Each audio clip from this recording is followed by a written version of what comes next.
Christ. He's alive. Roll out. Dwayne, I know about your creative journey in music. You started more with a grime background. I know you had a collective called the Magic Circle. So what was your lyrical content like at that time? So I was trying to be the baddest, really. Yeah. And, you know, just that whole gangster rap image that I was around, and I lived in it because I grew up in an estate in South London, but wasn't fully engrossed in it. I was more of wanting to be an artist. Worship the king who was emerging, lived, died, rose again, and he's returning. You had a very vivid dream where that made you want to change the content of your lyricism.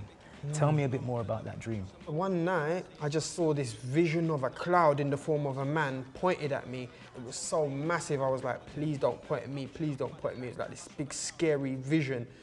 He pointed to the nations all around the globe. Then he pointed at me like he wanted me to go. When I woke up, I knew God had something for me to do, but what it was, I still didn't have a clue. Same week, I get a phone call out the blue. Dwayne, I'm going to church, do you wanna come too? In that same week, a friend of mine phones me up out of the blue and says, has never asked me, never even spoke to me about God before, but calls me up and says, would you like to go to church with me this Sunday? Wow. And I was like, nah, this is crazy. Like, no, I'm going. And that was the beginning of my transformation, of my turning and changing my lyrics and my lifestyle. That's a very deep story. I feel kind of touched myself like right now. It's a very deep story, bro. Here we go. You ready?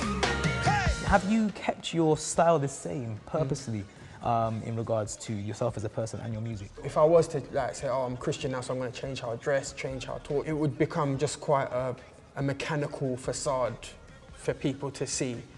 What mainstream artists would you like to have on a track? Kanye West.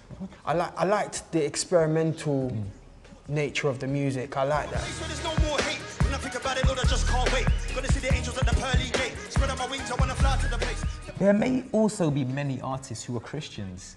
What advice would you give to them if they're feeling the pressure to conform to the society norms of talking about money, sex, and things like that? You have to take a stand because there's like a clash of kingdoms. You've got the way of the world in general, and then you've got the way of God's kingdom, which are their opposites. And so yeah, occasionally you will find that clash. If you're an artist and you're in the industry, you're gonna find at some point, you're gonna have to take a stand against what everyone else thinks is okay.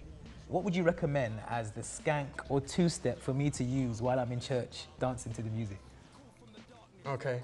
Yeah, so just be free, just, you know, like. Struck by the lightning, trust, it was frightening. Ever since that day for Christ I've been writing, rhyming and riding all over the country. Manchester, Liverpool, then Germany call me.